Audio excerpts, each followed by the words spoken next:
할렐루야. 오늘도 이날 저녁에 말씀과 기도 앞에 나오는 저와 여러분들 가운데 하나님께서 우리의 인생을 밝히 여시는 복된 은혜가 있기를 간절히 소망합니다. 산을 오르는 사람들이 가장 두려워하는 순간이 있다고 합니다.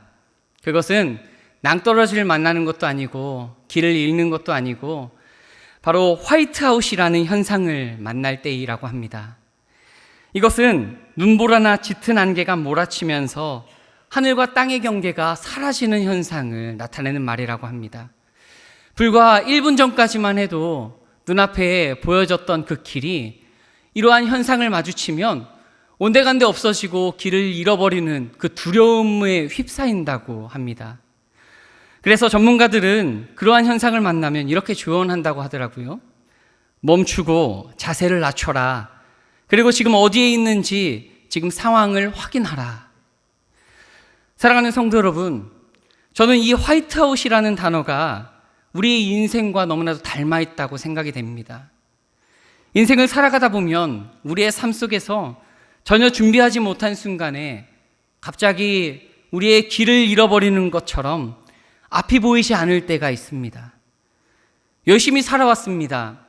가정을 지키고자 가정을 위해서 열심히 달려왔고 직장에서도 성실하게 견뎌왔습니다.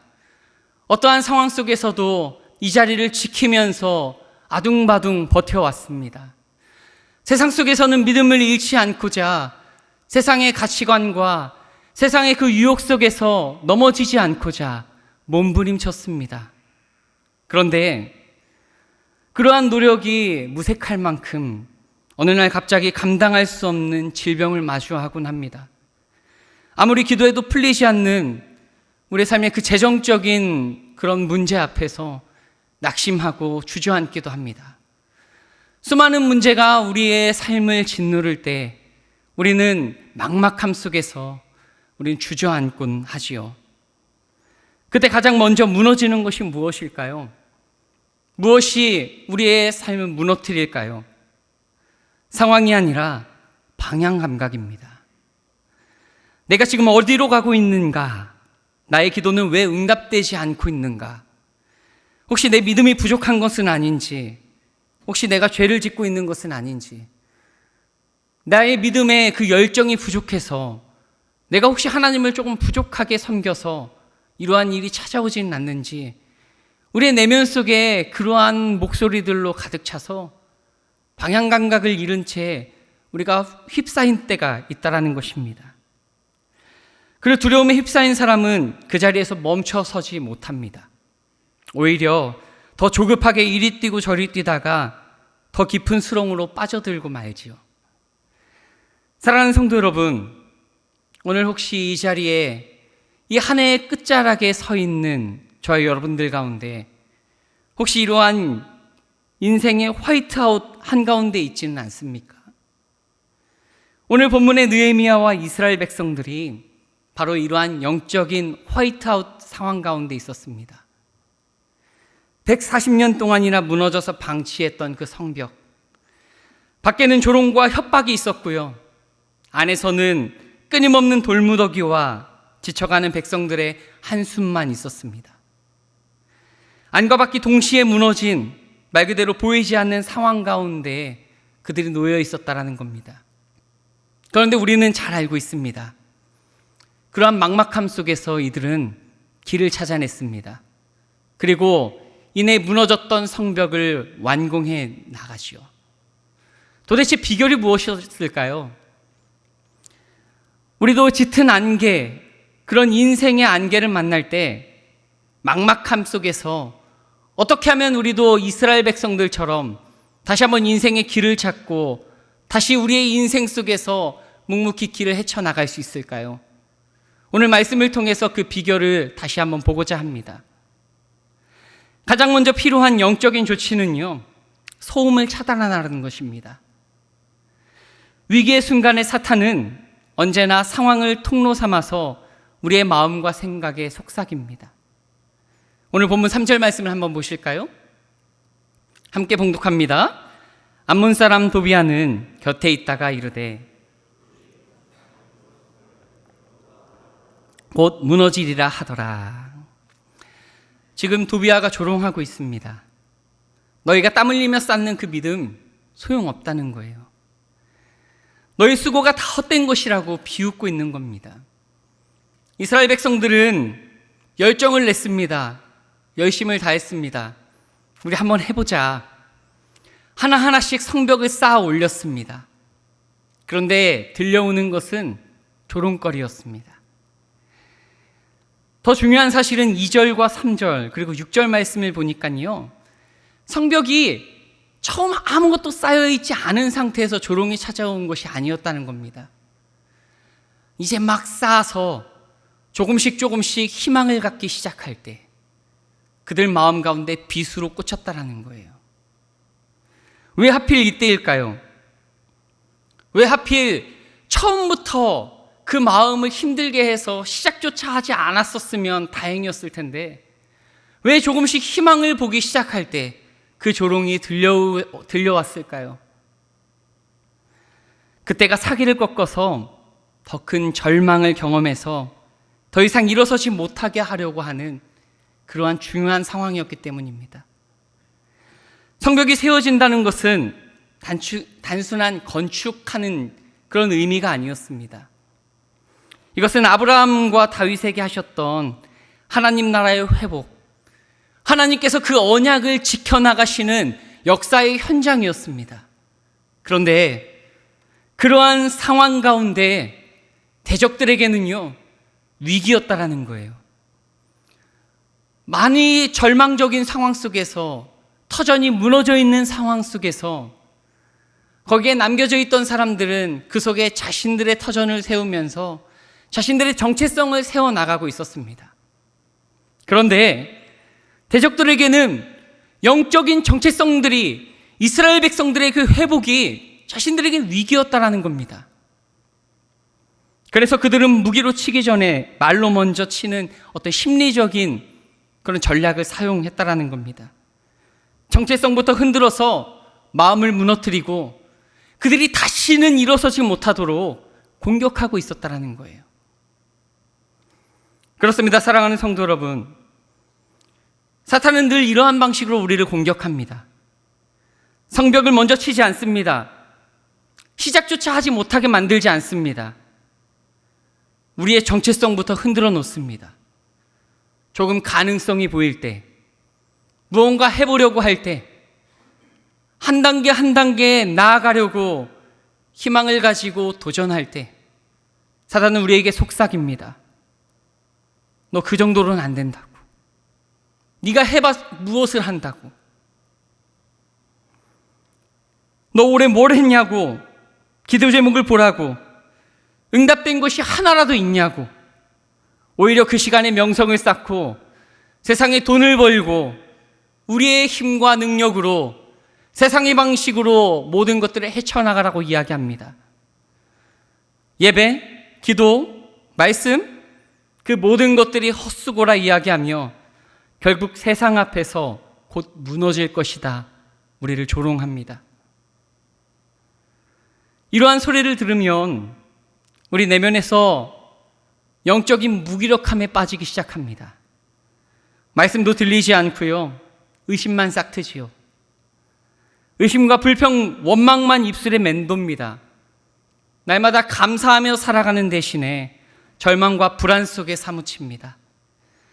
사람이 상황보다 먼저 마음이 꺾여버려서 주저앉게 된 것입니다.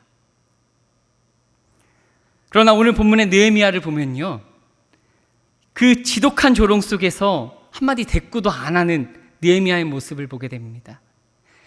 4절과 5절 말씀을 보니까요, 가장 먼저 한 것이 있는데 기도의 자리로 나아가더라는 겁니다. 상대방과 싸우느라 진을 빼는 대신에 하나님께 시선과 소리를 고정했다라는 겁니다. 여러분, 신앙생활은 긴 마라톤과 같습니다. 마라톤을 뛰어보신 분들은 알 겁니다. 처음부터 끝까지 상쾌하게 뛸 수는 없죠. 저도 한번 뛰어봤는데요, 쉽지가 않습니다. 처음에는 할 수 있겠다 그런 생각이 드는데요, 조금만 뛰면 숨이 턱까지 차오르고요, 다리가 말을 안 듣습니다. 몸이 천근만근 무겁고요. 그때 머릿속에서 그렇게 생각됩니다. 그만 뛸까? 조금 걸을까? 나 이렇게 뛰다가는 죽겠는데? 막 그런 생각이 찾아옵니다. 그런데 이 순간을요, 사점이라고 부르더라고요. 이 사점에 도달하면 우리의 몸은 자연스레 반응한다고 합니다. 그만해야지. 지금 느헤미야가 마주한 대적들의 조롱이 바로 이 사점에 있었습니다. 사탄은 조롱 소리를 통해서 느헤미야의 뇌에 외치고 있었다는 거예요. 그만둬라. 여기까지다. 그 성벽 쌓아봤자 완공하지도 못하고 여우가 올라가도 무너질 것이다. 근데 여러분, 마라톤 선수가 이 사점을 포기하지 않고 묵묵히 계속해서 뛰게 되면 어떤 일이 일어나는지 아십니까? 세컨드 윈드라고 표현하는 새로운 구간이 찾아옵니다. 어느 순간 숨이 트이는 거예요. 다리가 갑자기 가벼워집니다. 몸도 가벼워지고 다시 자신의 페이스를 찾아서 마라톤을 완주하게 된다는 겁니다. 느헤미야 역시 대적들의 조롱이라는 사점을 기도로 뚫고 지나갔을 때 성벽을 완공할 수 있는 하나님의 새바람을 맞이하게 됐다는 겁니다. 사랑하는 성도 여러분, 혹시 이 한 해의 끝자락에서 영적인 사점을 지나고 계시지는 않습니까? 포기하고 싶고 내 안에 부정적인 소리에 마음이 무너지고 있지는 않습니까? 어떻게 해야 할지 막막하고 두렵지는 않습니까? 그렇다면 오늘 조급하게 뛰던 발걸음을 잠시 멈추고 주님 앞에 무릎 꿇을 수 있기를 소망합니다. 느헤미야가 그랬던 것처럼 나를 낙심하게 하는 소리가 아니라 거룩한 난청이 되시고 기도의 소리를 높여서 하나님의 임재의 가운데 깊이 나아갈 수 있는 저와 여러분 될 수 있기를 간절히 소망합니다.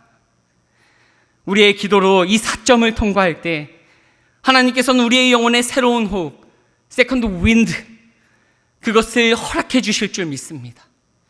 간절히 바라기는 소음을 닫읍시다. 그리고 다시 한번 기도함으로 하나님의 음성에만 귀를 기울이며 우리의 인생의 막막함을 기도로 뚫고 갈 수 있는 저와 여러분 될 수 있기를 간절히 소망합니다. 둘째로 다시 길을 잡으려면 흩어진 마음을 하나로 모으고 묵묵히 내 몫을 벽돌로 쌓아가야 합니다. 밖에 소음을 막았다면 이제 내 안에서 들려오는 소음을 들여다봐야 한다는 겁니다. 우리 느헤미야 4장 6절 말씀을 같이 한번 봉독해 볼까요? 우리 함께 봉독하겠습니다. 예, 우리가 성을 건축하여 이는 백성이 마음을 들여 일을 하였습니다. 아멘. 방금 봉독한 6절 말씀을 보면요, 성벽이 전부 연결되고 그 높이가 절반에 이르렀다고 이야기합니다. 여러분, 이 절반이라는 지점은요, 앞에서도 이야기한 것처럼 처음 시작할 때 뜨거운 열정이 조금 식어져 갈 때, 그리고 완공까지는 아직 까마득하게 보이는, 어떻게 보면 가장 지치기 쉬운 그러한 시점입니다. 실제로 본문으로 봉독하진 않았지만 10절 말씀을 보면 백성들이 이렇게 고백을 해요.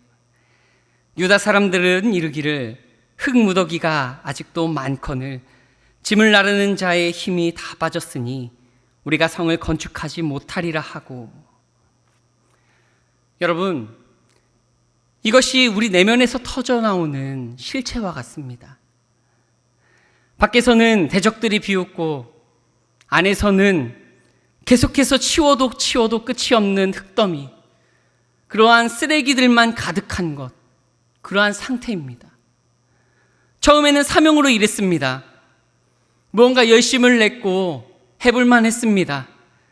이렇게 가다가는 하나님께서 우리 가운데 허락하신 그 비전을 이룰 수 있을 것이다, 꿈을 품을 수 있었습니다. 그런데 어느덧 내 눈에는 쌓아 올려야 할 거룩한 돌보다는 치워야 할 지저분한 흙더미가 더 크게 보여서 너무나 낙심이 되고 할 수 있겠나, 그렇게 생각이 돼서 그냥 포기해버릴까 낙심이 찾아올 때가 있습니다. 이만큼 했으면 됐지, 아무리 해도 끝이 안 보여. 내 힘으로는 여기까지가 한계다. 아유, 이것을 다 끝내놓으면 그 뒤에도 쌓아야 할 그 일들이 참 많이 있는데 감당할 수는 있을까? 오늘 6절에서 백성들이 마음을 들여 일을 했다, 이렇게 표현을 합니다. 단순히 열심을 냈다는 뜻이 아닙니다. 여기서 마음은 의지의 중심을 뜻합니다. 그러니까 눈앞에 쌓인 흙더미에 그렇게 빼앗겼던 시선들이 있었는데 외부적인 그 조롱 속에서 마음이 빼앗겨서 무너지고 있었는데 그러한 순간에 하나님이 시작하신 약속으로 자신들의 마음을 돌렸다라는 겁니다. 마음을 모으기 시작했다는 겁니다. 함께 벽돌을 쌓고 있었던 이들과 함께 벽돌을 쌓기 시작했다라는 겁니다. 산산조각 났던 백성들의 마음이 다시 하나님이라는 하나의 초점으로 모인 겁니다. 사랑하는 성도 여러분, 성벽이 무너진 것보다 더 큰 재앙은 마음이 무너지는 겁니다.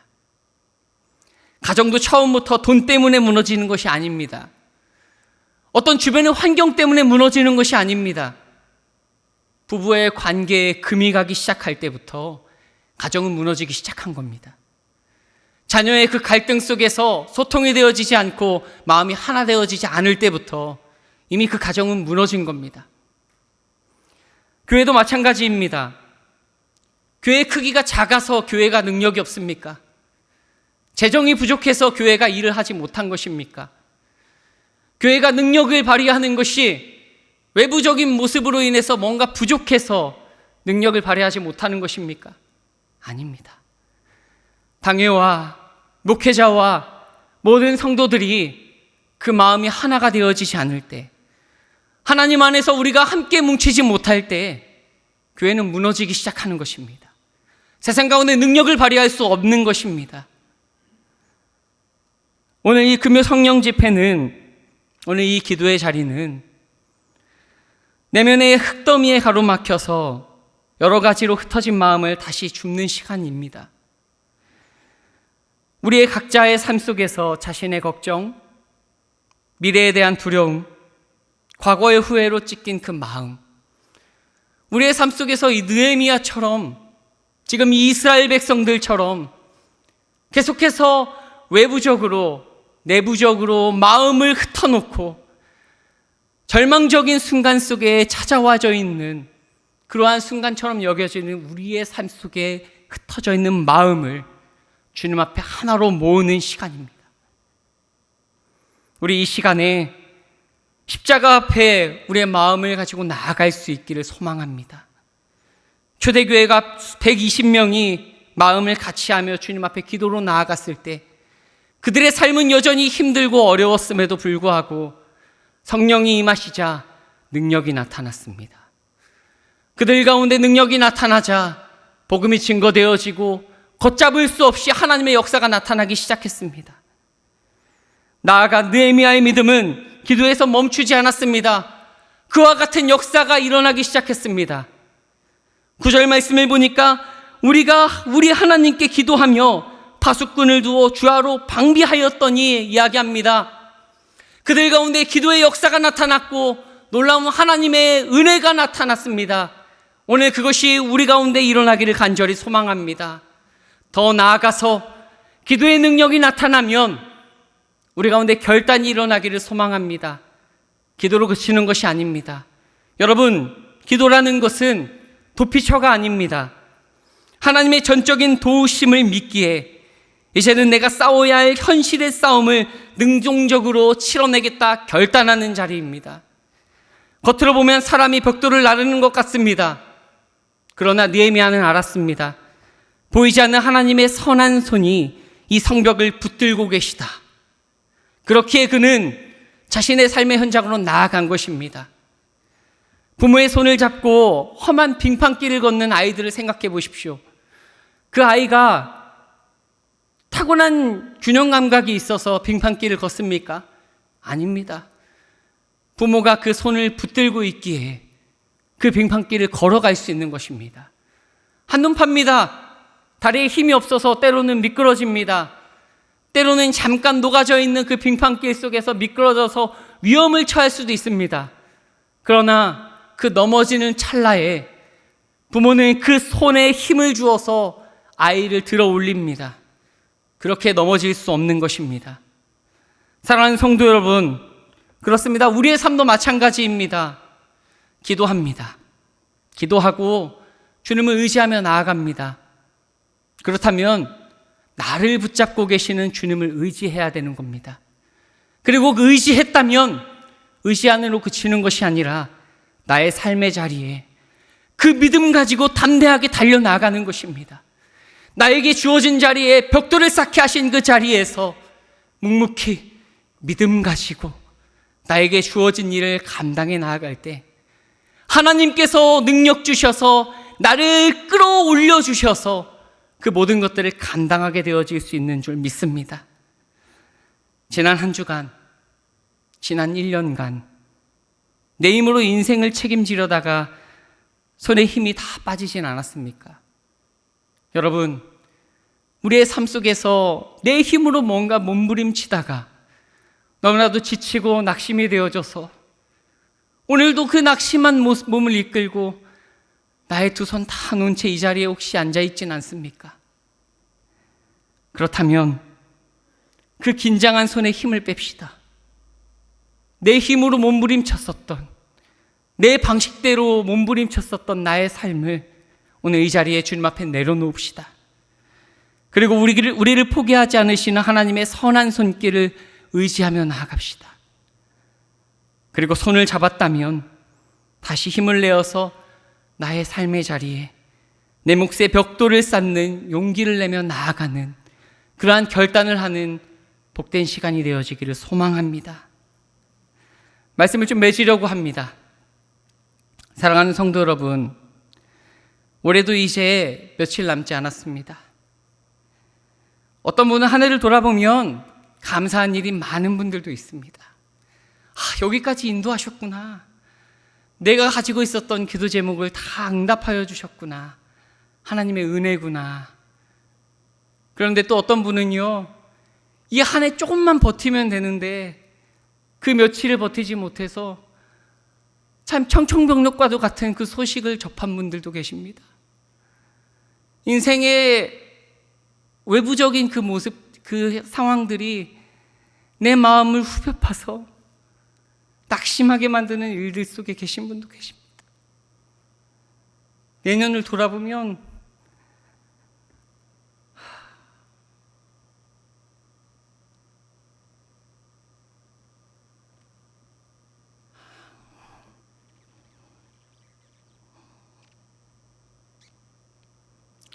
어떻게 견뎌야 하나.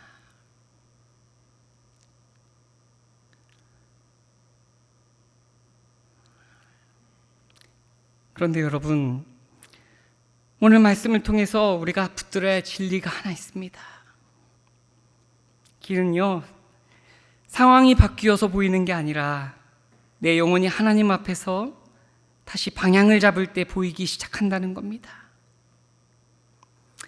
화이트하우스 찾아오면 제일 위험한 사람이 누군지 아십니까? 내 경험을 의지하면서 괜찮다고, 나는 할 수 있다고 그렇게 다짐하는 사람, 내 능력 의지하면서 한번 내 길을 이렇게 걸어 나가면서 이렇게 용기 있게 한 걸음 내딛는 사람, 그 사람이 제일 위험한 사람입니다. 그때는 뛰면 더 길을 잃습니다. 오히려 낭떠러지를 만날 때도 있습니다.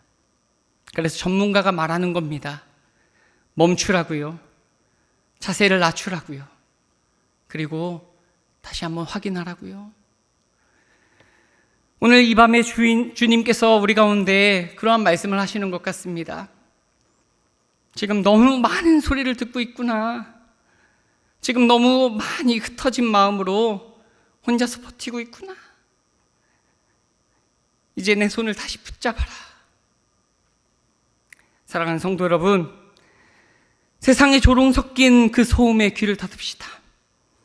내면에 찾아오는 나를 분주하게 만들고 나에게 두려움을 갖게 하는 그 음성을 닫읍시다. 내 안에서 나를 무너뜨리는 거짓말을 끊어냅시다. 그리고 흩어진 마음을 십자가 앞으로 가지고 나아갑시다.